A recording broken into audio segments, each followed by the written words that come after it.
berapa liter? Nggak pernah sih aku selama di sini. 2,5.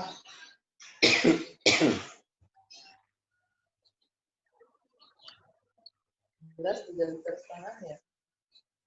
2,5. 2,5 liter.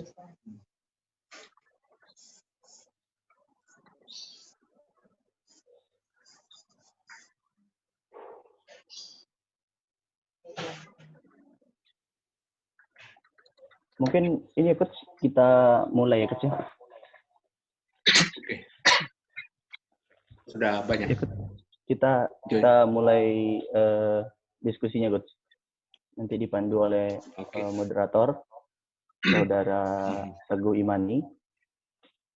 Kepada Saudara Teguh, saya persilakan.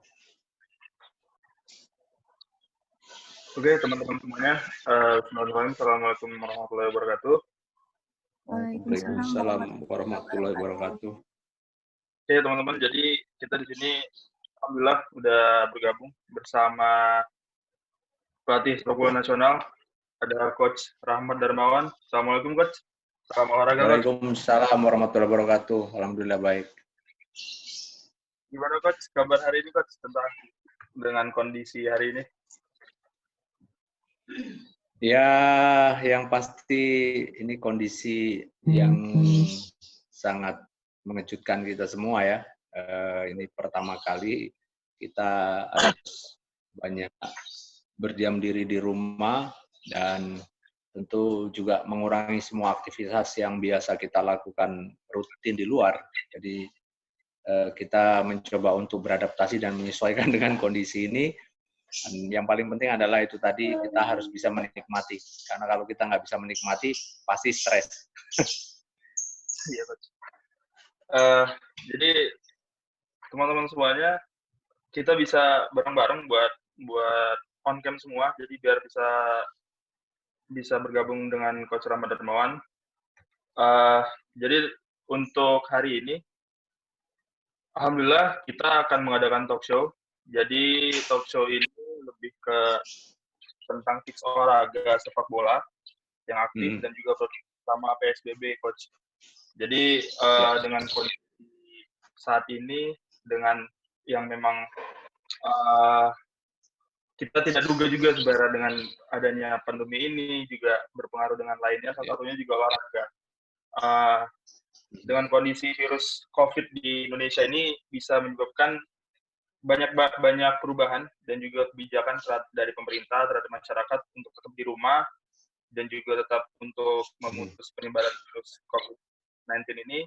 Dan dari kita, sebelumnya saya perkenalan diri dulu, Coach. Saya Teguh Imani, saya perwakilan dari Kementerian Apresiasi dan Olahraga di BMKM IPB 2020. Dalam hal ini kita akan mengadakan sebuah talk show olahraga inspiratif yang artinya kegiatan ini tuh dilakukan secara online dan juga kita juga berdonasi dengan yang sudah teman-teman tahu bahwa kondisi saat ini kita harus bisa banyak membantu masyarakat yang memang terdampak dan juga mudah-mudahan harapannya dengan adanya talk show kita ini bisa memberikan sedikit lebih untuk ilmu yang lebih bermanfaat lagi, Coach. Amin. Jadi, untuk timeline untuk sekarang, Coach, mungkin kita lebih ke sharing-sharing aja sih, Coach, tentang pengalaman terhadap olahraga. Ya. Mungkin untuk yang pertama, sekarang kan Coach kan masih aktif di pelatih Madura ya, Coach ya? Betul sekali, Madura United. Dengan keadaan dengan keadaan jarak jauh dari rumah seperti ini, apakah ada seperti olahraga khusus atau mungkin ada kayak aktivitas khusus mungkin dari pelatih dengan tim atau bagaimana, Coach? Ya, betul sekali. Dengan sekarang tidak bisa kita berinteraksi secara langsung dengan para pemain, dan waktu itu kita sepakat untuk meliburkan pemain, tapi libur dalam artian mereka hanya libur keberadaan mereka tidak di camp latihan atau di tempat kita bisa latihan, mereka di rumah masing-masing bersama keluarga, tapi tetap mereka wajib menjalankan aktivitas mereka masing-masing. Lalu kita staf pelatih melakukan kontrol terhadap kinerja mereka melalui video yang wajib mereka kirimkan kepada kita setiap hari. Jadi itu yang bisa kita lakukan, dan kita juga tidak bisa terlalu spesifik memberikan program latihan apa yang akan dibuat oleh pemain, mengingat masing-masing pemain kan punya kendala tuh. Ada yang di rumahnya mungkin cukup luas halamannya, dia bisa macam-macam latihan, ada yang rumahnya di depan ada lapangan bola, mungkin dia bisa lebih bervariatif lagi latihan. Tapi intinya kita lebih mengutamakan bagaimana selama liburan ini betul-betul dilakukan istirahat aktif. Dan buat kita selalu juga diingatkan bahwa untuk menuju jalan sehat itu bukan cuma istirahat, makan yang cukup, tidur yang cukup, bukan. Tapi ada bagian dari mereka yang harus juga mereka ingat, mereka seorang atlet.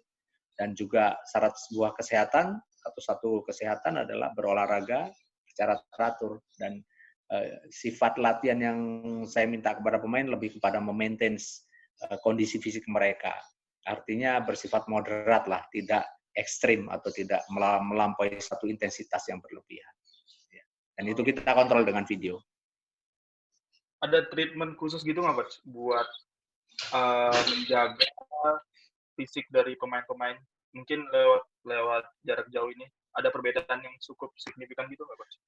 Yang pasti ya perbedaan yang sangat signifikan adalah bahwa latihan yang kita berikan hanya bersifat menjaga kondisi fisik mereka secara individu.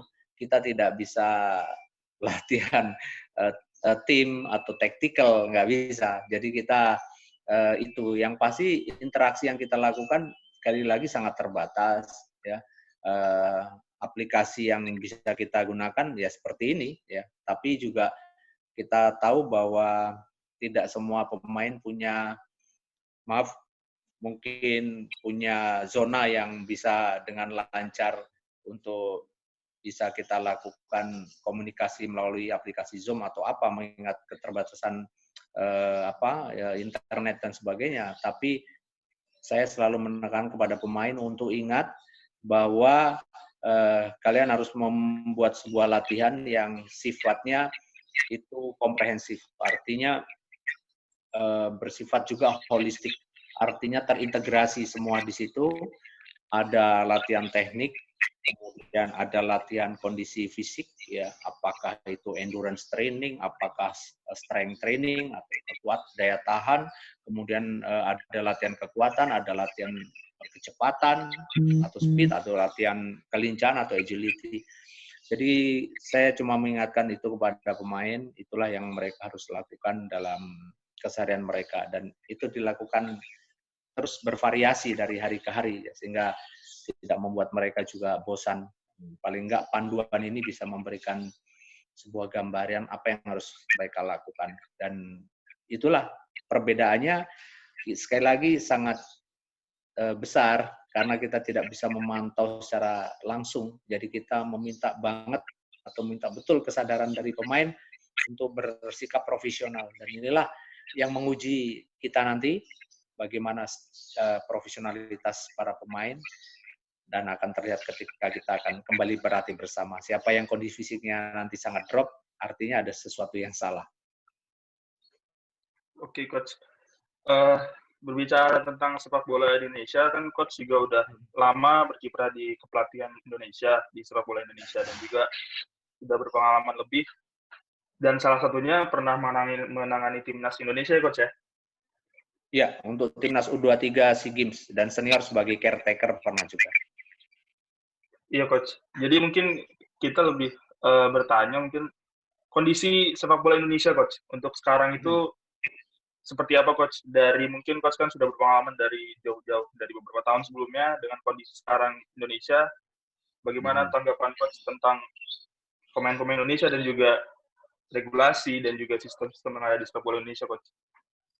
Oke, kalau kita bicara sepak bola Indonesia, tentu kita selalu akan meng-compare kondisi sepak bola kita dengan negara-negara sekitar kita dan pasti negara-negara yang jauh lebih maju dari kita.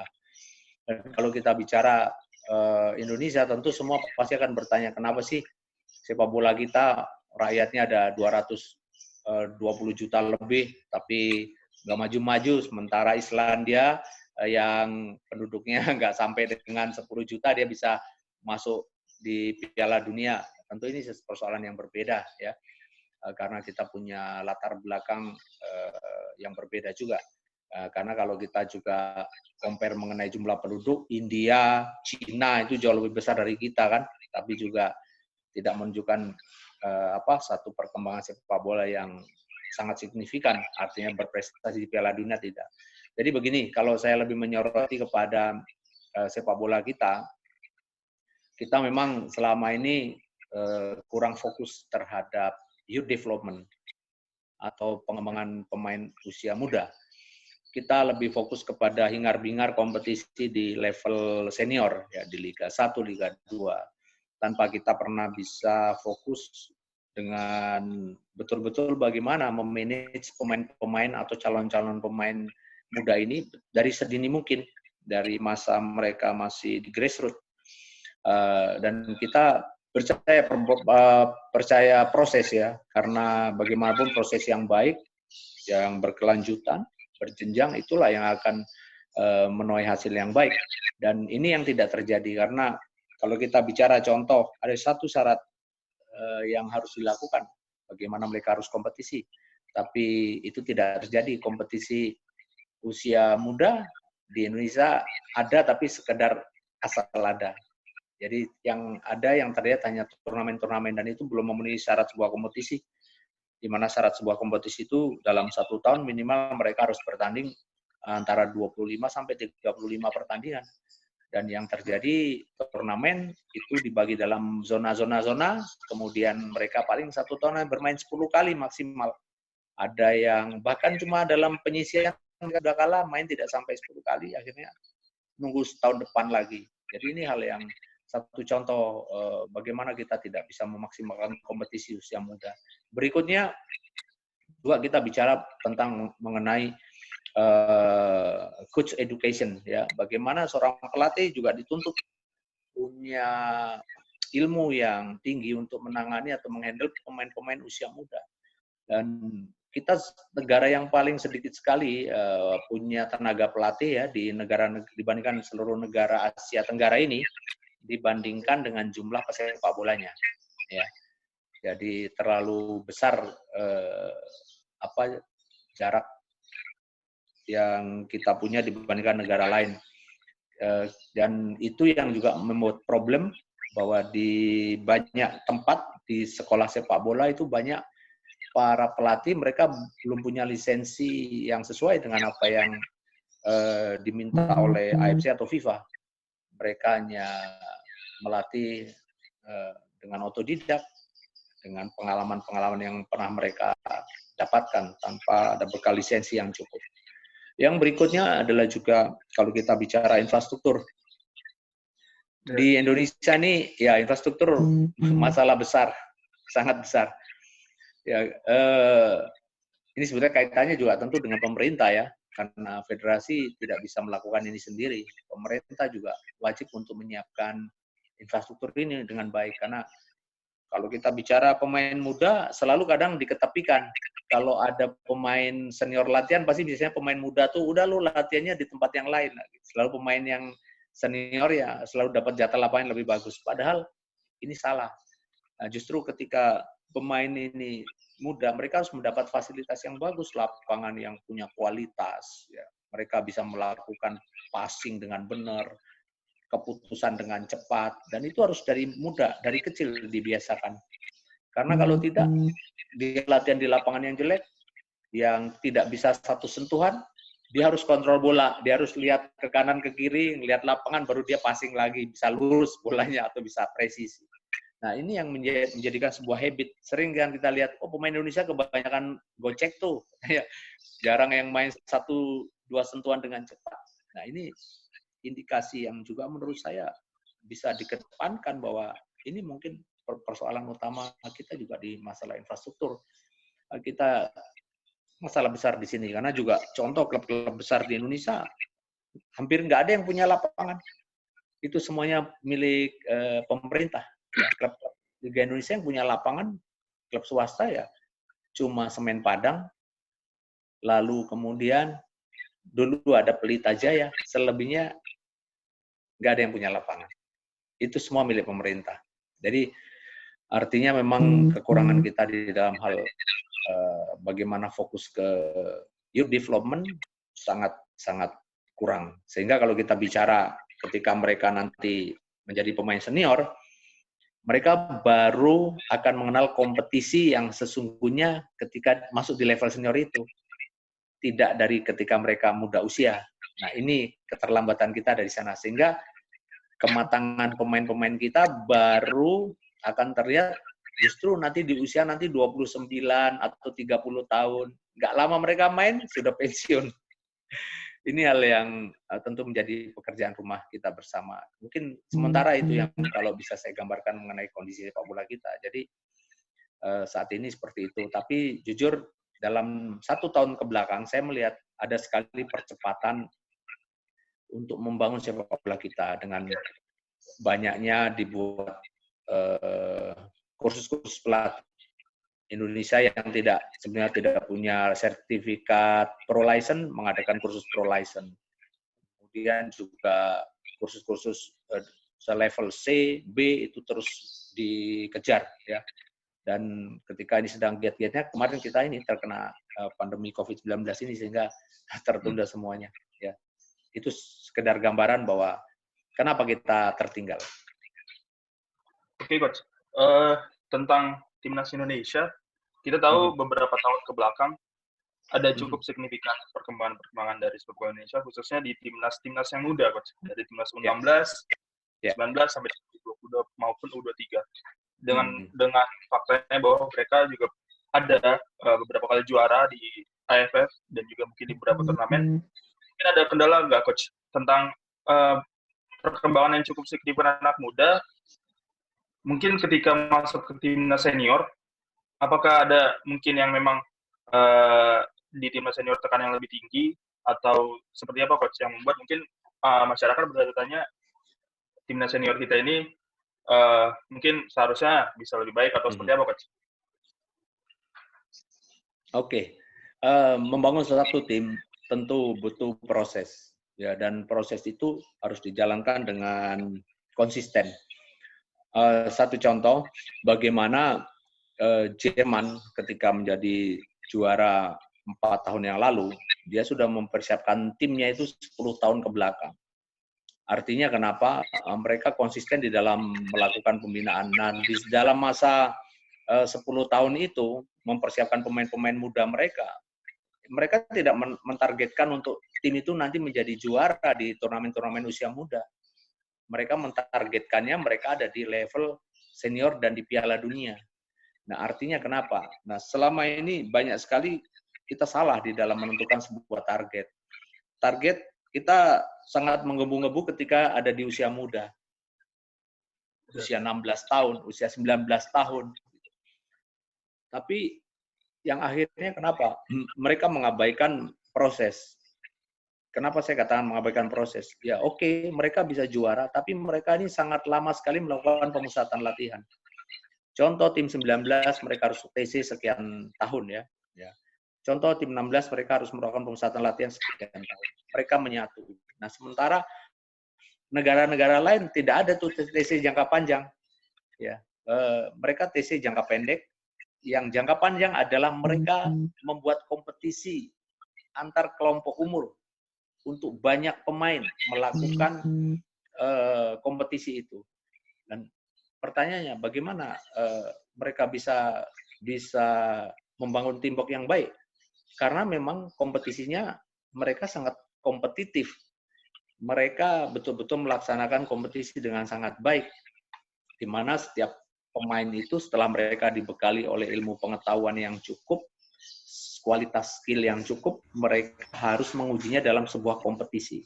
Nah, di kompetisi itulah mereka dimatangkan, mereka diberikan sebuah pengalaman yang sangat berharga, sehingga pengalaman ini berjenjang yang dari 16 ke 19, 19 nanti ke usia senior. Nah, sementara kita jujur, sekarang itu tidak terjadi. Mereka matang bukan di kompetisi, tapi mereka matang karena proses pemusatan latihan jangka panjang.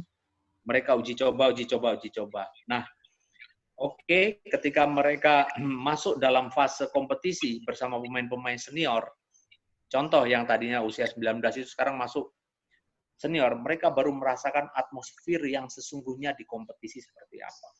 Ingat, untuk membangun sebuah tim sepak bola tidak hanya dipentingkan kepada satu hal yang namanya kualitas skill, fisik, tapi juga penting mental.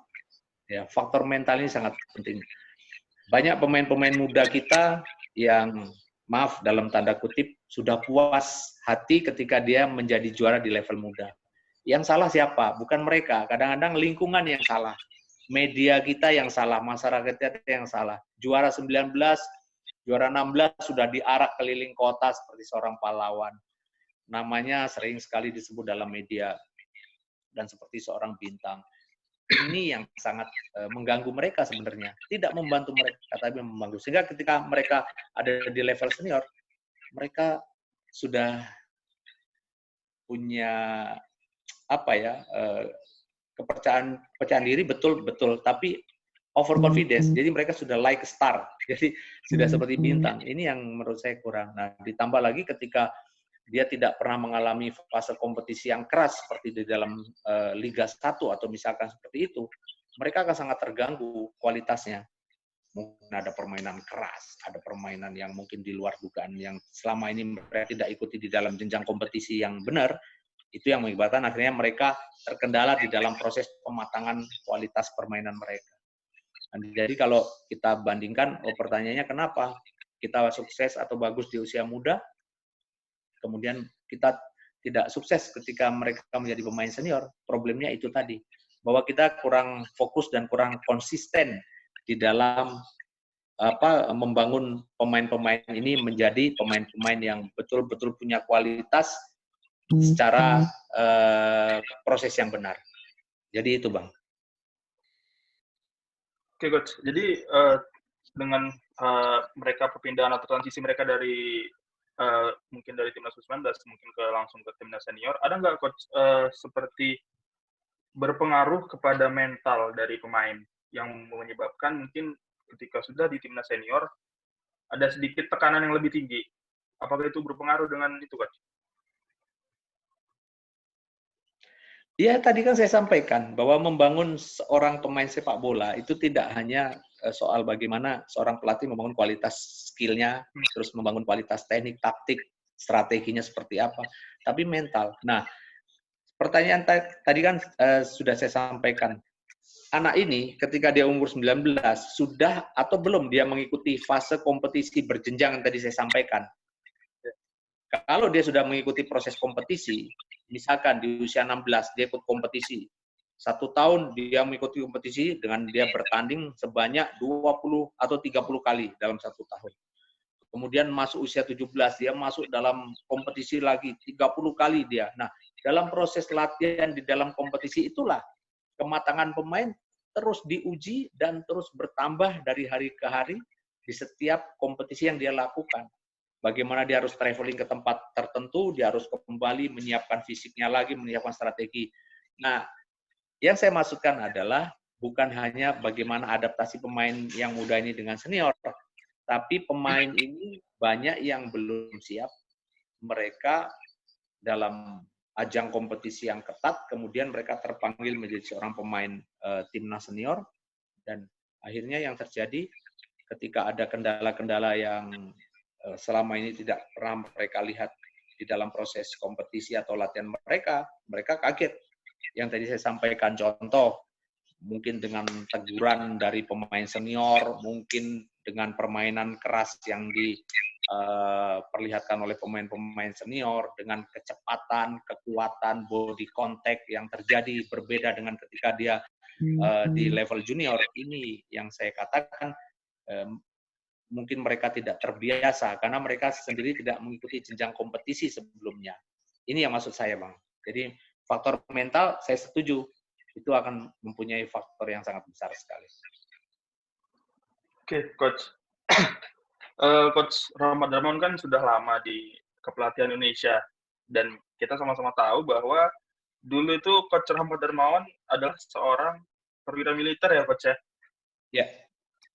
Itu bagaimana, Coach, tentang mungkin peralihannya mungkin dari akmil ke kepelatihan itu seperti apa, Coach?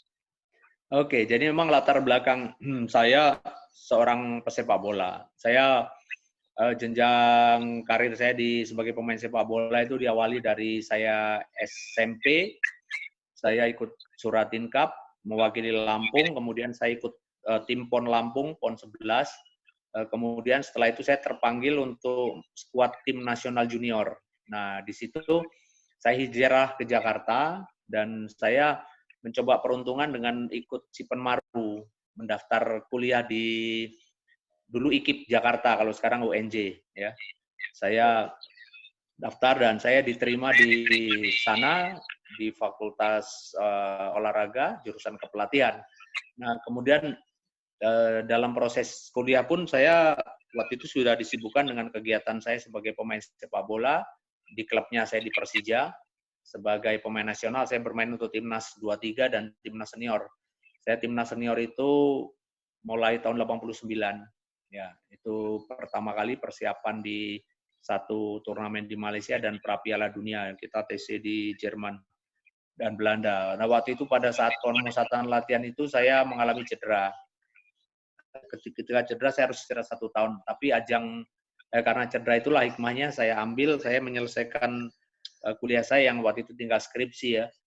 Saya selesai tahun 90, kemudian ada tawaran untuk saya masuk menjadi seorang perwira di TNI karena dulu PPSN pola pengembangan sepak bola nasional itu ada 3 unsur. Pertama tim Galatama, Perserikatan, yang satu PS Abri. Jadi ada 3 unsur inilah yang untuk menuju tim nasional Indonesia. Nah, dulu PS Abri itu aktif dan rencananya waktu itu mau masuk kompetisi Galatama. Makanya saya waktu itu ikut dan sangat berminat. Akhirnya saya mendaftarkan diri dan saya diterima menjadi seorang prajurit TNI AL dan saya bekerja di Korps Marinir. Tapi karena memang latar belakang saya sebagai seorang atlet, maka saya juga terus aktif karena pada saat saya menjadi seorang prajurit pun saya tetap ikut kegiatan-kegiatan tim nasional ya di SEA Games Singapura 93, Piala Dunia di Qatar 93, lalu Piala Asia juga saya ikut di tahun 92. Jadi itu yang kemudian terus menggiring saya menjadi seorang pesepak bola, dan ketika saya mengalami cedera lagi tahun 98 ya, itu cedera saya yang cukup parah. Akhirnya saya menggantungkan sepatu untuk kemudian beralih menjadi seorang pelatih. Karena memang dasar ilmu kepelatihan saya juga sudah ada karena saya dari Fakultas Olahraga dan jurusan saya kepelatihan, maka nggak perlu adaptasi lama lah untuk saya belajar pelatih sebagai seorang pelatih bersama coach senior saya, ada Coach Sultan Harhara dan Coach almarhum Andi Lala. Itulah saya belajar sampai kemudian saya menimba beberapa ilmu kepelatihan di luar negeri, ada di beberapa negara. Ya. Oke, Coach. Ini ada yang menarik nih, Coach, dari Coach Rahmat Darmawan, teman-teman. Jadi, Coach Rahmat Darmawan ini dari semenjak 2001 sampai dengan saat ini sudah banyak melatih tim-tim Liga Indonesia, dan saya lihat hampir semuanya itu bisa dikatakan berada di papan atas. Contohnya seperti pada saat Coach Rahmat Darmawan melatih Persipura Jayapura ya, Coach, ya, tahun 2005 ya, Coach, ya. Yeah. Itu jadi champion Indonesia League, terus juga di Sriwijaya, dan juga di Persija menjadi second place Indonesia League, dan juga sempat juga di tim Malaysia ya coach ya, di tim Terengganu Malaysia. Mungkin ada strategi khusus coach yang membuat mungkin coach Rahmat Darmawan bisa membawa tim-tim yang coach latih itu bisa berada di atas. Ya, memang dari setiap kita menangani sebuah tim tentu ada kendala-kendala yang selalu berbeda, yang selalu tidak sama karena memang background dari klub yang saya latih tentu juga berbeda, dan saya belajar banyak ketika saya menjadi pelatih di Persikota, dan saya beruntung saya belajar dari coach yang sangat baik ya. Ada coach Sultan Harhara waktu itu dengan coach almarhum Haji Andi Lala, saya belajar, dan kemudian ditambah pengalaman-pengalaman saya, dan 2004 itu yang membuat saya lebih yakin ketika saya mendapat kesempatan belajar di Jerman untuk ambil international license, dan disitulah saya langsung menangani tim Persipura. Satu, metode latihan yang waktu itu pertama kali saya pegang klub sepulang saya dari kursus itu adalah Persipura, dan waktu itu metode itu menurut saya sangat efektif sekali. Kalau sekarang terkenal dengan metode holistik ya, artinya terintegrasi setiap latihan sepak bola mulai dari pemanasan sampai dengan main training atau latihan utama itu dia punya keterkaitan, berhubungan. Dan itu sudah saya lakukan ketika itu. Yang kedua, saya juga mencoba untuk melihat atau menggali sisi psikologi pemain-pemain Persipura. Karena tentu akan berbeda saat saya memegang Persikota dengan Persipura. Latar belakangnya berbeda. Mungkin ada sisi hal yang positif di Persipura, bagaimana mereka pemain-pemainnya tuh luar biasa kerjanya. Dia tidak pernah latihan tuh di bawah 100%. Selalu 100%. Tapi ada satu sisi hal kekurangan mereka, terutama habit mereka.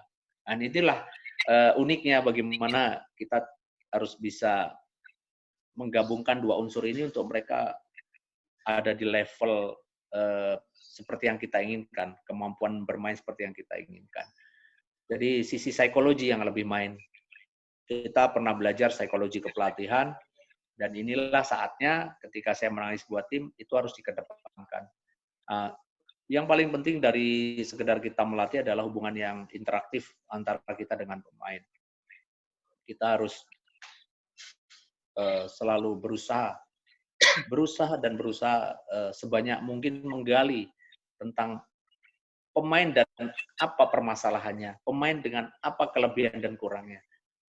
Termasuk hal-hal yang berkaitan tidak hanya di lapangan, tapi bagaimana kehidupan mereka di luar lapangan. Itulah yang selalu menjadi target saya. Ada yang sukses, ada yang tidak sukses pasti, karena ini sebuah kompetisi. Kompetisi dengan pelatih-pelatih lain, kompetisi dengan tim-tim lain. Tapi buat saya yang paling penting di dalam setiap melatih adalah bagaimana pemain percaya dengan kita, dan kemudian dengan kepercayaan yang diberikan kepada oleh pemain kepada kita itu, kita tentu akan sangat mudah untuk bisa mengaplikasikan apa yang kita inginkan di lapangan dengan pemain menjalankan dengan sebaik mungkin. Jadi lebih ke depan yang saya utamakan adalah pendekatan secara psikologi dengan pemain. Selebihnya menurut saya sama. Ilmu kepelatihan saya dengan pelatih-pelatih atau dengan siapapun, mungkin saya masih banyak lagi belajar. Tapi hanya itu yang selalu saya lakukan dengan setiap pemain di klub. Jadi pendekatan dengan pemain tidak hanya antara pelatih dengan pemain, tapi harus lebih dari itu dan lebih dari itu. Oke, Coach. Mungkin ada pertanyaan terakhir nih, Coach. Jadi ada nggak sih, Coach, tentang teknik dasar permainan sepak bola profesional, dan ada nggak seperti beberapa latihan khusus yang mungkin bisa dikatakan, oh ini pemain bisa dibawa nih ke timnas, jadi bisa pemain dibawa ke tim liga, dan juga mungkin kita sebagai mahasiswa, apakah bisa mungkin dari pelatih-pelatih Indonesia saat ini, apakah ada perekrutan dari sekolah sepak bola dari kampus ataupun yang ada di sekolah-sekolah lainnya, itu seperti apa, Coach, sistemnya? Oke. Yang pertama saya jawab dulu mengenai latihan khusus latihan dasar di sepak bola profesional tadi ya. Iya, Coach. Oke, jadi latihan dasar itu selalu penting. Dan ketika kita sudah masuk di fase melatih klub profesional, latihan dasar itu selalu kita buat itu ketika kita ada di sesi warm up. Jadi pemanasan kita buat. Di pemanasan itulah kita berikan bagaimana mengulang passing, dribbling, kombinasi passing, ya. Itu selalu kita menjadi menu utama. Dan tadi sudah saya jelaskan mengenai metode latihan holistik. Dan mulai dari pemanasan pun kita sudah siapkan. Misalkan hari ini topik kita menyerang dari sisi sayap, latihan menyerang. Nah, maka di dalam pemanasan pun kita sudah mulai ada kombinasi passing, mulai ada bagaimana cara crossing atau mengangkat bola dari sayap, bagaimana heading, bagaimana mereka placing, ya, dan itu dilakukan dalam pemanasan. Dan ketika mereka nanti sudah masuk main training, itu hanya kelanjutan dari latihan dasar yang sudah kita berikan, sehingga tidak sulit lagi. Nah, kemudian ending dari latihan, pasti kita akan mencapai sesuatu hal yang paling tidak banyak yang kita temukan di dalam, atau keinginan kita banyak kita temukan di dalam proses latihan itu berjalan. Ini satu contoh saja. Artinya kenapa latihan dasar memang harus selalu menjadi topik utama kita mengawali latihan. Dimulai dari pemanasan. Kalau di profesional. Tapi kalau di anak-anak muda itu bisa menjadi main training, itu latihan utama, karena mereka harus di-drill sebaik mungkin, dribbling yang bagus, passing yang benar, dan sebagainya. Baik juga body shape-nya bagaimana, kan, lalu angle-nya seperti apa. Jadi ada banyak hal. Tapi tetap menjadi hal yang terpenting di sepak bola profesional. Lalu kemudian kalau kita bicara mengenai rekrutmen pemain-pemain ini nantinya dari mana, ya kita sekarang selama ini rekrutmen itu kalau usia muda itu rata-rata dari SSB, kemudian SSB kemudian akan diperkecil lagi dari kompetisi yang ada. Menurut saya sekarang ada gelaran kompetisi yang bagus, itu ada Liga Gramedia Kompas dengan Liga Top Score, itu kompetisi yang bagus karena dia fokus kepada kelompok umur, dan dia betul-betul melaksanakan kompetisi yang real kompetisi, karena ada banyak klub di sana yang bermain setiap minggu. Nah, kualitasnya akhirnya terdongkrak. Nah, kemudian dari situ biasanya akan diambil tuh pemain-pemain yang bagus dari SSB untuk masuk klub-klub yang ikut kompetisi itu. Nah, terus outputnya kemana? Outputnya biasanya ke klub-klub liga. Nah, klub liga kan sekarang punya kewajiban, mereka punya tim usia 19 tahun, usia 16 tahun, dan mereka masuk di sana. Nah, ketika mereka masuk di sana, itulah kesempatan juga untuk pelatih-pelatih nasional di setiap kelompok umur untuk menyeleksi mereka. Walaupun yang tadi saya katakan, selama ini kompetisi yang dilakukan oleh klub-klub di usia 16-19 belum masuk dalam kategori kompetisi. Itu masih masuk dalam kategori turnamen. Karena jumlah pertandingannya masih sangat kurang. Contoh, kalau di Bogor ada Persikabo Tira, itu dia ikut Liga 1, kemudian ada klubnya Tira usia 19, Tira usia 16. Nah, mereka ikut kompetisi, betul. Tapi kompetisinya kan berbeda dengan Liga 1. Kalau Liga 1 kan total semuanya 18 klub. Jadi 17 klub kali 2, 34 pertandingan setahun. Tapi kalau yang usia 16 dan 19, itu mereka dibagi dalam berapa grup. Nah, satu grup ada yang 5. 5 berarti kalau dia 5, dia main 4 kali 2. 8 pertandingan 1 tahun. Ini yang saya bilang tadi nggak cukup. Pemain ini nggak cukup berkompetisi. Nah, tapi apa boleh buat? Dari situlah tetap harus kita ambil, karena tim nasional membutuhkan pemain terbaik. Sehingga mereka naik ke jenjang tim nasional. Jadi mereka lanjut dari SSB ke tim nasional. Jadi rekrutmen itu selalu dari SSB, kemudian lanjut ke kompetisi resmi PSSI. Nah, berikutnya adalah bagaimana peluang para mahasiswa dan mungkin peluang mahasiswa untuk menjadi pemain atau menjadi pelatih. Buat saya sangat terbuka. Saya punya satu teman dulu, saya sebut saja namanya, sekarang menjadi pelatih di Klat Ragunan, Bambang Warsito. Coach Bambang Warsito itu dulu atlet bulu tangkis. Ketika masuk kampus bareng saya, itu ada pelajaran sepak bola. Itu dia juggling bola itu, bisanya 2 kali jatuh, 3 kali jatuh. Dan dia baru mengenal sepak bola selama dia kuliah. Tapi tekun anaknya. Dia setiap hari dia latihan bareng saya. Kebetulan saya selalu punya waktu untuk saya latihan ekstra, latihan sendiri. Dia juga sama, anaknya punya keinginan kuat. Dia tiap hari latihan, juggling, dribbling, shooting.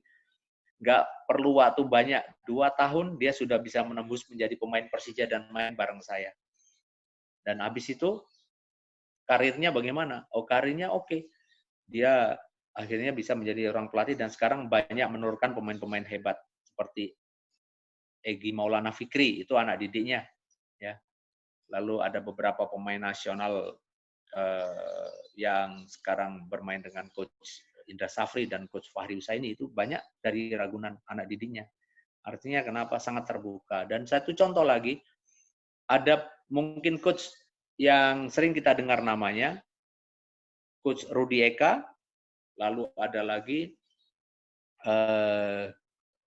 coach yang sekarang jadi direktur teknik di Persikabo Tira Bogor. Background-nya bukan seorang pemain sepak bola profesional. Dia hanya bermain di Liga Mahasiswa. Bermain di Liga Mahasiswa. Tapi keinginan kuat untuk dia belajar melatih, ikuti kursus kepelatihan, membawa mereka sekarang punya level kepelatihan yang sangat tinggi. Mereka punya pro license, dan Bang Zul yang sekarang menjadi direktur teknik di Tira Persikabo, itu sekarang lihat dia bisa menjadi direktur teknik dan dia bisa mengontrol semua program Tira Persikabo di usia 16, 19 dan senior. Artinya kenapa? Artinya tidak menutup kemungkinan yang background-nya bukan pemain-pemain bola hebat pun dia bisa akan menjadi seorang pelatih. Jadi sangat terbuka, teman-teman mahasiswa IPB apalagi punya pengetahuan yang tentu lebih, jadi silahkan ikut jenjang kursus kepelatihan dimulai dari D, C, B, A, dan lanjut ke Pro License. Dan kita sangat membutuhkan tenaga-tenaga teman-teman dari IPB pastinya untuk membangun sepak bola Indonesia bersama-sama. Karena yang tadi saya sampaikan, background keilmihan sudah ada, tinggal bagaimana mendalami ilmu sepak bola. Oke, Coach Rahmat Darmawan, mungkin dari audiens sudah ada beberapa pertanyaan.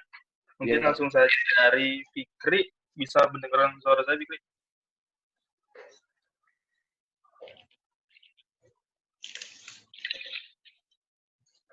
Dari Fikri.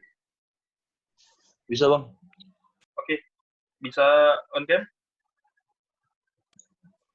Oke, Bang, aman. Oke, silakan pertanyaannya untuk Coach Rahmat Darmawan mungkin. Coach mau tanya nih, Coach. Gimana cara yang baik dalam melihat bakat muda Indonesia, Coach? Dan yang Coach lihat sekarang tuh penyaringan di Indonesia tentang pemain-pemain muda tuh udah dilakukan secara maksimal apa belum sih, Coach? Dan faktor yang membuat kita tertinggal sama negara-negara lain buat penyaringan bibit muda itu seperti apa, Coach? Karena kan bibit muda itu penting banget, Coach, untuk kemajuan sepak bola di masa yang akan datang, Coach. Oke. Terima kasih, Coach. Baik. Langsung saya jawab atau bagaimana? Bang Teguh Imani?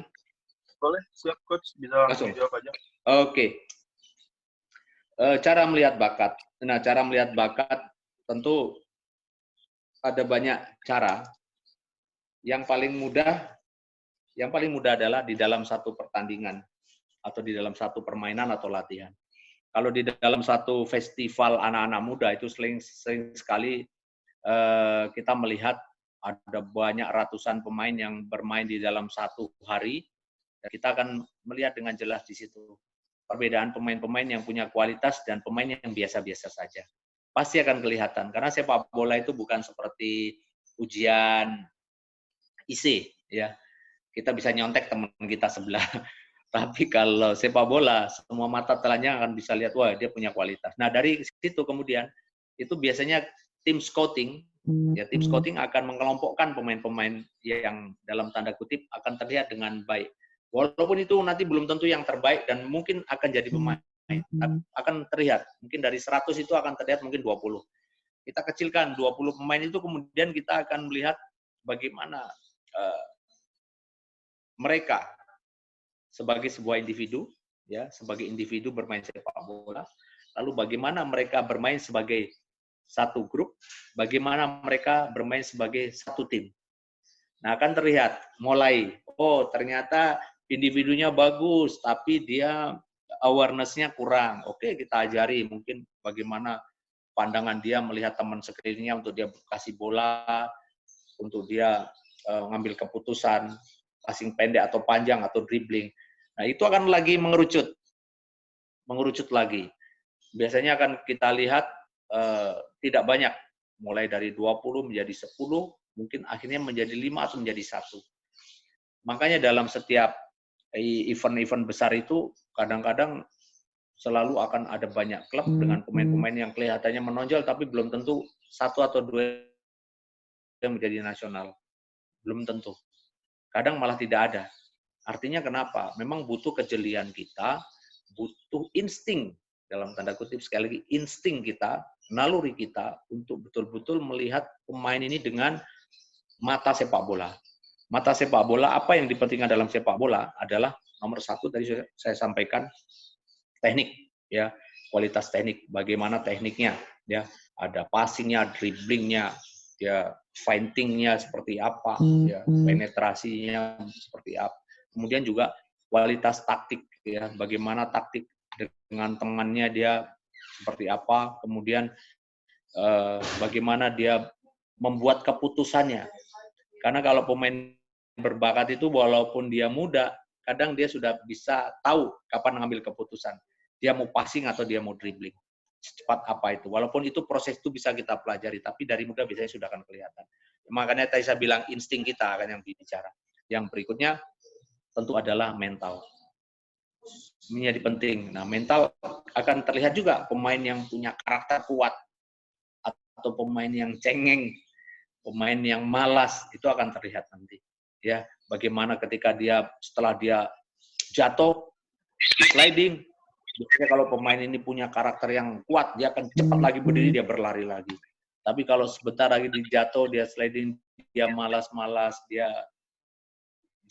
jalan, terus ketika transisi dari nyerang hilang bola dia jalan kaki, itu yang kadang-kadang membuat kita tim scouting juga akan menilai, wah sepertinya nah, ini malas. Tapi kita jangan selalu menilai itu sebuah kemalasan. Tapi kadang-kadang memang karena kerja dia terlalu berat, menjadi pemain andalan, dia capek, kemudian dia kembalinya lambat, itu berbeda. Tentu kan kita bisa menganalisa dia terlambat kembali itu karena dia lelah atau karena dia malas. Jadi yang bisa menilai siapa? Ini tim scouting, ya, tim talent scouting. Nah berikutnya, lalu tadi pertanyaannya, faktor apa sih kenapa sepak bola kita yang tertinggal? Itu tadi pertanyaan terakhir, ya. Nah, halo Bung Fikri? Iya benar Coach. Oke. Yang terakhir pertanyaannya kenapa kita tertinggal? Tadi saya sudah sampaikan sebenarnya mengenai bahwa negara kita ini nggak fokus di dalam, atau federasi kita nggak fokus di dalam membangun youth development atau mengembangkan pemain usia muda. Kita nggak fokus. Kita tidak menyiapkan dengan baik infrastrukturnya, tidak menyiapkan dengan baik coach-nya yang nanti menangani mereka. Kita tidak dengan baik menyiapkan kompetisi yang berjenjang. Nah, hal-hal inilah yang menjadi dasar pentingnya pembinaan sepak bola untuk nantinya pemain-pemain kita siap menjadi pemain hebat. Satu contoh, Jepang, itu tahun saya ke sana ikut Piala dunia tahun 89, bangun kompetisi profesional. Itu pra Piala Dunia kita di sana, kita main, kita kalah. Kalah waktu itu 4-1 seingat saya. Kemudian dia merekrut satu pemain kita, Ricky Yakob, untuk main di sana. Nah, ini ceritanya bahwa mereka ketika akan membangun sepak bola profesional, mereka sudah menyiapkan diri dengan dia membangun infrastruktur, dia memperbanyak calon-calon pesepak bola. Walaupun waktu itu sepak bola di Jepang bukan sesuatu olahraga yang populer, karena di sana yang populer adalah bisbol. Nah, bagaimana mereka supaya masyarakat Jepang tertarik? Sampai mereka ingat Kapten Tsubasa, ya. Itu salah satu trik bagaimana supaya masyarakat atau anak-anak Jepang ini suka sepak bola. Nah, kemudian yang paling penting adalah di samping dua hal tadi, mereka mendatangkan banyak pelatih-pelatih level dunia untuk datang ke Jepang. Mulai dari tingkat usia muda sampai senior, semua pelatih-pelatihnya pelatih-pelatih hebat. Mereka datangkan, mereka bayar. Nah, artinya apa? Konsistensi yang mereka lakukan untuk target menuju 10 tahun, 15 tahun ke depan itu sudah dilakukan semenjak mulai dari dini. Ini yang membedakan. Nah, tentu ini sebuah pelajaran. Sekarang kita sudah mulai melangkah ke sana pelan-pelan dengan sekarang memperbanyak para pelatih dan infrastruktur. Saya lihat juga beberapa daerah sudah mulai membangun. Dan mudah-mudahan ini akan bisa menjadi satu peningkatan yang signifikan dengan kondisi yang memang harus dipenuhi dalam membangun sepak bola Indonesia.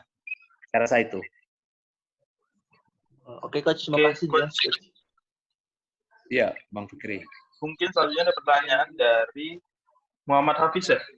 Muhammad Hafiz? Iya, masuk. Silakan pertanyaannya buat Coach. Iya. Selamat pagi, Coach RD. Saya Hasan, izin bertanya.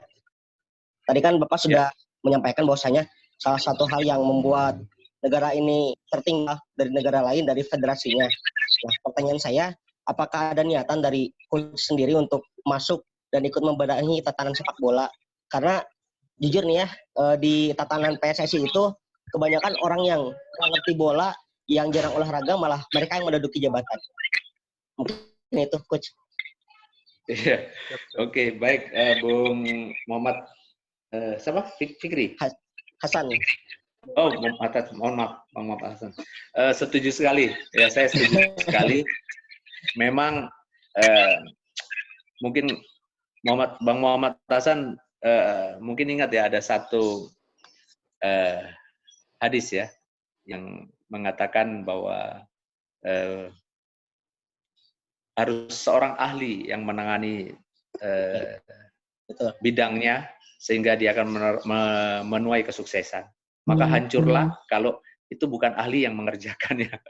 Jadi ini saya kasih clue-nya kira-kira begitu. Jadi artinya ginilah.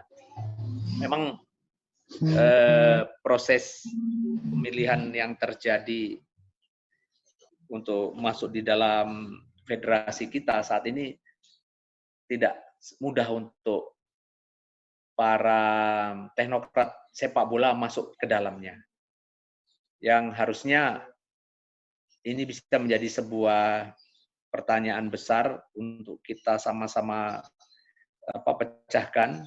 Kenapa kok semua mulai dari ketua, wakil ketua, sampai eksekutif komite itu tidak satupun ada satu mantan pemain. Tidak ada satupun teknokrat sepak bola yang duduk di dalamnya. Mereka rata-rata seorang politisi, seorang birokrat, atau bisnismen. Ya, jadi menurut saya memang kurang komplit. Kita butuh bisnismen di sana, kita butuh mungkin politisi, butuh. Tapi memang kekuatan dari sisi orang yang betul-betul mengetahui sepak bola itu secara mendalam kita tidak punya. Sehingga kadang kebijakan-kebijakan yang dibuat itu lebih mengedepankan pada bidang yang mereka bisa lakukan, ya, bidang yang yang politisi memanfaatkan kondisi ini untuk kepentingan politik. Habis menjabat di PSSI akan mencalonkan diri di partai politik tertentu, menjadi jabatan tertentu. Kemudian juga jujur ada yang orang yang memang ahli dalam bisnis memanfaatkan ini hanya dalam sisi bisnis saja, ya, tapi tidak ada yang care banget, yang betul-betul fokus ke dalam membangun sepak bola Indonesia secara utuh. Nah, tadi saya sampaikan ini problemnya. Nah, kalau ditanya, Coach, kenapa nggak kepingin ke sana? Saya kepingin. Kita banyak sekali kepingin, tapi sampai hari ini kita tahu jalan menuju ke sana itu betul-betul sangat terjal dan sulit sekali, karena rata-rata ketika kita sudah mau masuk ke wilayah itu semacam mereka itu sudah mempunyai sebuah benteng yang setiap bentengnya itu saling melindungi. Jadi kalau mau mengangkat seorang ketua umum, itu mereka sudah akan tahu bahwa exco-nya pasti akan ini. Karena memang ini semacam sudah menjadi sebuah hal yang biasa dilakukan dari tahun ke tahun. Dan ini yang memang membuat jujur kita miris sebenarnya, ya. Tapi ini kondisi yang terjadi di Indonesia masih seperti ini. Nah, jadi saya dan kita semua tentu berharap bahwa ke depan kita juga kepinginnya ada semacam exco yang nantinya terpilihnya bukan karena melewati voters, ya, melewati voters, tapi ada semacam exco yang dipilih karena hak prerogatif ketua umum. Nah, itu mungkin, dan khusus untuk mantan pemain nasional. Misalkan 3 dari 9 exco, misalkan 3 harus mantan pemain nasional. Karena kalau kita mengharapkan voters yang memilih, sulit sekali. Karena itu tadi, bahwa rata-rata voters itu mereka mempunyai pilihan yang sudah skenario dari awal seperti apa. Ini yang terjadi, suka tidak suka ini ya harus saya sampaikan, karena saya sendiri hanya bisa menjerit, kenapa sih kok mantan pemain-pemain kita, mantan para teknokrat sepak bola kita tidak ada satupun yang duduk di kepengurusan. Paling sekarang kita berharap bahwa direktur teknik sudah mulai dijabat, mulai dari era Bang Danur Windo kemarin, kemudian sekarang ke Coach Indra Safri. Dan mudah-mudahan ini bisa terus kita lakukan, dan mungkin masih perlu lagi banyak bidang-bidang lain, terutama di pimpinan tinggi, memang harus dihuni oleh orang-orang yang betul-betul mengerti sepak bola, sehingga outputnya juga untuk kepentingan sepak bola itu sendiri. Terima kasih. Tapi kalau dibilang berminat, insya Allah saya berminat, cuma memang masih menemui jalan yang sangat terjal. Terima kasih banyak, Coach, sudah dijawab. Sama-sama.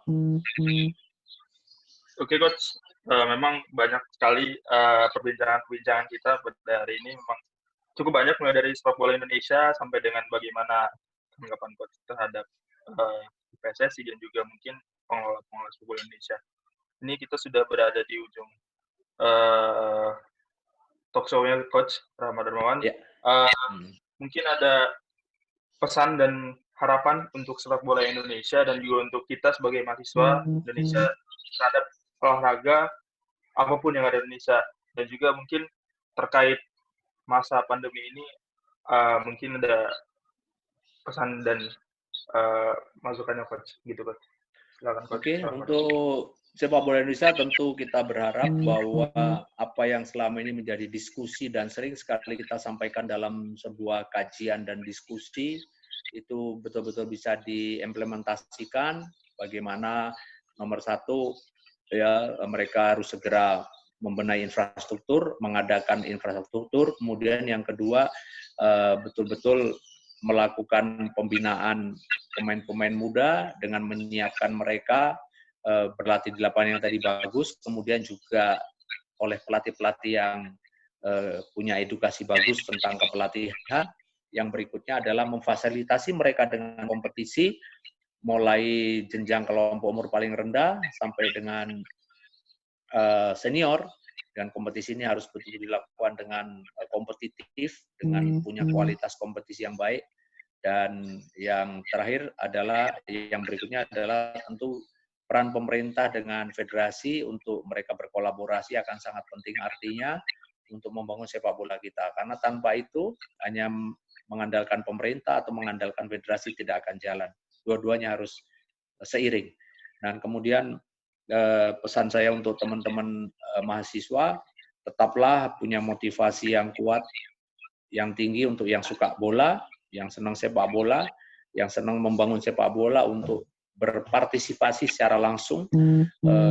Bagaimana menuju sepak bola kita lebih bagus lagi, dengan yang punya kesempatan untuk menjadi atau mendalami ilmu kepelatihan, ikut segera kursus kepelatihan. Karena menjadi seorang pelatih itu akan sangat menyenangkan sekali, karena kita kalau tidak sampai di level senior, paling nggak kita bisa melatih teman-teman atau anak-anak didik di sekitar kita. Contoh, di lingkungan RT RW kita itu banyak sekali anak-anak muda, paling nggak kalau kita memberikan sebuah aktivitas kepada mereka, kita sudah menyelamatkan mereka dari kegiatan-kegiatan yang negatif, ya, sehingga mereka bisa disiapkan untuk menjadi calon pemuda-pemuda yang nantinya aktif dengan tanda kutip positif dalam setiap aktivitasnya. Jadi tidak ada kata terlambat, terus berusaha untuk menjadi seorang pelatih dengan mengikuti kursus yang ada.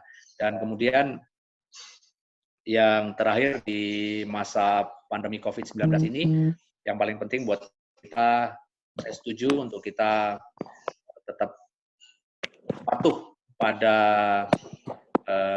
pemerintah melalui BNPB untuk stay at home, jaga kesehatan, jaga pola istirahat dan makannya, tapi untuk menjadi sehat tentu kita harus berolahraga. Saya rasa itu pesan saya, dan mohon maaf apabila dalam penyampaian saya ada hal yang kurang berkenan. Saya mohon maaf, dan selamat melanjutkan ibadah puasa Ramadan, dan sebentar lagi kita akan menyongsong Hari Raya Idul Fitri. Mohon maaf lahir dan batin. Siap, Coach. Terima kasih, Coach, atas waktunya untuk kita semua, sebagai dari kita mahasiswa-mahasiswa di Indonesia. Dan terima kasih juga, di sini kita sudah ada Pak Rudi, yang terima kasih juga udah berkontribusi kepada kita semua. Pak Rudi bisa mungkin memberikan pesan juga kepada kita, Pak Rudi.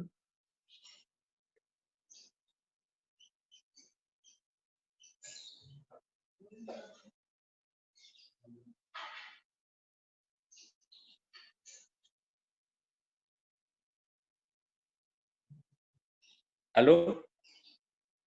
Nggak dengeran? Hormat buat Pak Rudi aja. Pak Rudi mungkin bisa di-unmute ya apanya. Halo ya. Ya, Assalamualaikum. Waalaikumsalam, Pak Rudi. Ya, Coach SD RD, gimana kabarnya? Alhamdulillah baik, Pak. Alhamdulillah sehat ya. Ya, udah lama nggak ke Bogor. Ya. Salam olahraga. Salam sepak bola. Pak. Salam sepak bola. Bersahabat. Ya, jaya. Ya, terima kasih. Tanya pengen bertanya sama coachnya, cuma waktunya sudah ditutup ya.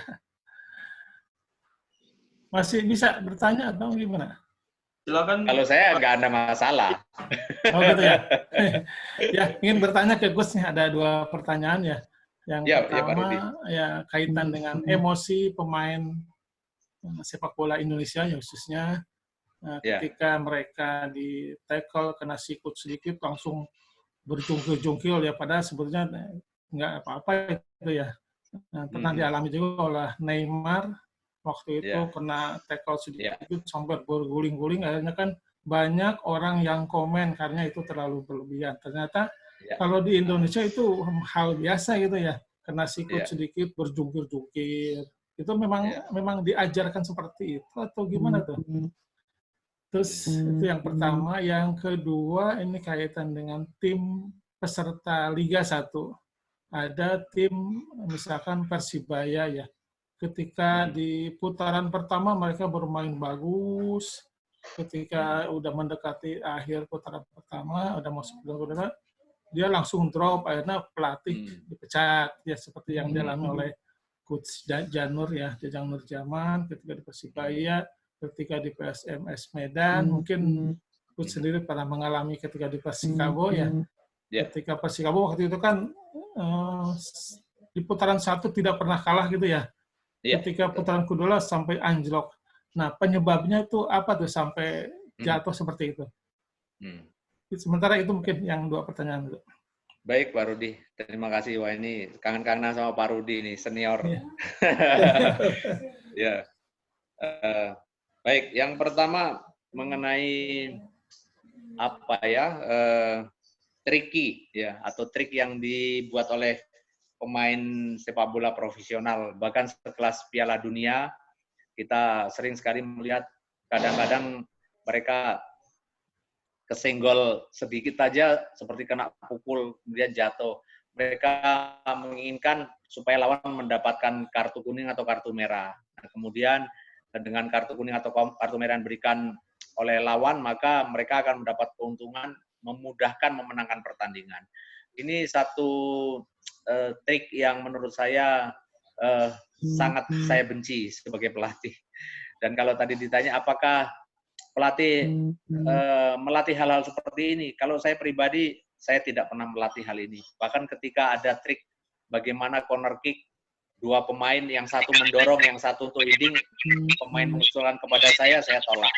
Karena saya ingin sepak bola itu betul-betul lahir atau berkembang dari sikap-sikap yang sederhana, sikap-sikap sportif.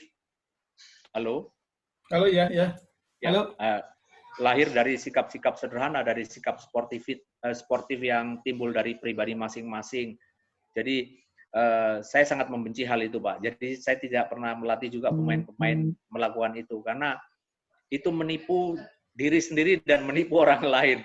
Karena mengembangkan satu sikap yang sangat tidak sportif. Jadi saya lebih senang pemain yang tadi saya bilang, karakter yang kalau dia jatuh, lu jangan ngeluh lagi, lu berdiri lagi, lari, kejar bola lagi, kejar lawan. Bahkan kalau ada pemain saya yang membalas karena dia kasar, itu biasanya saya akan keluarkan dia, saya ganti dia kalau masih ada penggantian. Atau setelah pertandingan biasanya saya akan tegur. Karena kenapa hal ini betul menjadi fokus saya? Nah, ketika kemarin saya melatih Persikabo, di awal saya sudah katakan, target saya bukan juara, target saya mendapatkan piala fair play. Alhamdulillah, Persikabo dapat piala fair play. Nah, itulah yang menjadi target saya, Pak. Dan kita mendapatkan piala fair play, kebanggaan buat saya. Karena kenapa? Sebelumnya kita Tira Persikabo identik dengan permainan keras. Di turnamen kita sempat ribut sama Persebaya, dipanggil Komdis. Pemain sering kartu merah. Tapi ketika saya masuk menangani, fokus saya lebih ke sana. Saya ingin sportivitas dijaga. Karena itu hal yang paling penting. Yang paling luhur di dalam permainan sepak bola itu. Jadi sekali lagi, saya terima kasih kalau Pak Rudi bertanya soal itu. Karena itu penting untuk setiap pelatih SSB, dimanapun, itu penting untuk membangun karakter anak-anak untuk tidak berbuat chatting atau curang. Ya, jadi mereka harus mempunyai karakter yang jujur, karakter yang benar-benar menjunjung tinggi sportivitas, yang respect kepada teman-temannya. Itu Pak, jawaban yang pertama. Kemudian jawaban yang kedua, kenapa banyak sekali terjadi klub-klub yang di awal Liga 1 sukses menempati ranking tinggi, kemudian akan anjlok. Nah, tentu ini masing-masing punya perbedaan masalah, Pak. Nah, kalau kebetulan saya juga mengalami kondisi seperti ini ketika tahun lalu saya menangani Persikabo, Pak. Nah, waktu itu saya menangani Persikabo di putaran pertama, praktis kita tidak punya kendala yang berarti yang bisa mengganggu tim kita, Pak. Saya bisa memainkan pemain yang komplit, pemain yang utuh untuk berkompetisi, dan sampai dengan pertandingan yang ke-14, kita masih ada di ranking 2. Artinya tim ini memang konsisten. Hanya memang waktu itu mulai terkendala ketika banyak pemain-pemain kita yang terpanggil untuk tim nasional senior.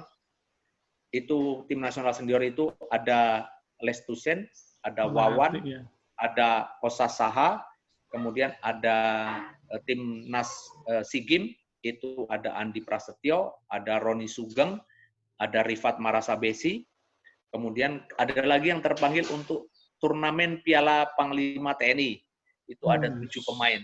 Ya. Jadi bayangkan waktu itu saya pernah satu kali latihan itu hanya ada 5 pemain di lapangan. Dari jumlah 30 pemain, ada 5 pemain di lapangan, karena juga ada pemain yang cedera. Akhirnya saya banyak sekali melakukan pemain junior untuk gabung latihan. Nah, yang kemudian terjadi di tim saya, waktu itu memang dipersiapkan tidak untuk menjadi juara, Pak.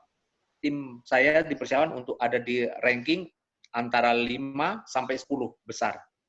Nah, makanya dengan anggaran yang tentu saja persiapan 5 sampai 10 tidak seperti tim-tim yang punya target juara. Nah, kita pun membeli pemain pun sesuai dengan budget yang kita punya. Jadi kita tidak bisa jor-joran membeli pemain-pemain bintang yang sehingga bisa melapis kemampuan pemain yang inti dengan cadangan itu sama baiknya. Nah, yang terjadi ketika kita dikurangi atau dipanggil pemain nasional senior dan usia 23, tentu berbeda jauh dengan yang kita punya pemain yang ada. Nah, repotnya lagi di Indonesia, kalau kegiatan nasional itu kompetisinya tidak berhenti. Tapi kalau di luar negeri, setiap ajang kompetisi berjalan, maka pemain yang di tim nasional itu bisa kembali lagi untuk bergabung dengan kita. Nah, di Indonesia tidak. Yang pemainnya bagus, terpilih untuk tim nasional, malah klubnya yang rugi.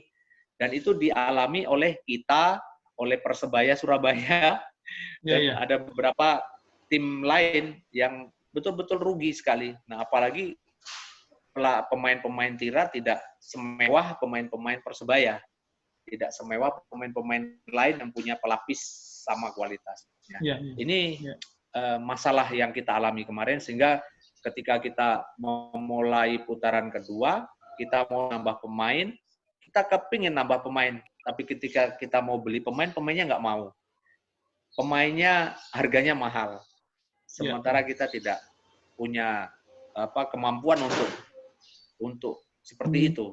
Jadi ini kendala yang kemarin saya alami. Nah, mungkin kendala yang berbeda juga bisa dialami oleh klub-klub yang lain. Contoh pemain cedera. Pemain cedera ini menjadi satu momok. Nah, kenapa bisa cedera dengan sekian banyak? Nah, karena itu tadi jadwal liga, jadwal tim nasional, terus kegiatan tim nasional U23, senior dan liga itu berbarengan, Pak. Sehingga ketika bersamaan. Ketika pemain ini yang biasa di klub main seminggu 2 kali, ditambah dia harus main dengan turnamen SEA Games kemarin, main 1 hari istirahat, main 1 istirahat, main. Yang di tim nasional seperti itu. Kondisi latihannya berbeda. Beban latihannya berbeda. Faktor psikologi akan mempengaruhi pemain. Kelelahan. Ketika mereka pulang ke klub, mereka sudah cedera. Jadi mereka tidak bisa main lagi. Contoh, kita kehilangan Manahati kemarin, ya. Terus kehilangan Rifat, kehilangan lagi pemain asing kita, Loris Arnold, ya. Loris Arnold, yang cedera permanen, dan kita tidak bisa mengganti pemain itu. Jadi kendala-kendala itulah yang memang betul-betul kemarin saya alami, sehingga akhirnya kita mengalami penurunan kualitas tim sangat drastis di putaran kedua, karena memang pemain-pemain kita tidak utuh. Dan pelapisnya bukan tidak mampu. Mereka sudah mampu, tapi belum punya pengalaman sama dengan pemain-pemain yang lain. Iya, berarti bukan kesalahan pelatih ya, karena pemainnya dipanggil timnas, ya jadi timnya jadi ya berkuranglah pemain intinya gitu ya. Ya, tapi memang itulah yang dinamakan setiap kemenangan milik pemain, setiap kekalahan milik pelatih. Jadi pelatih tanggung jawab. Iya, siap.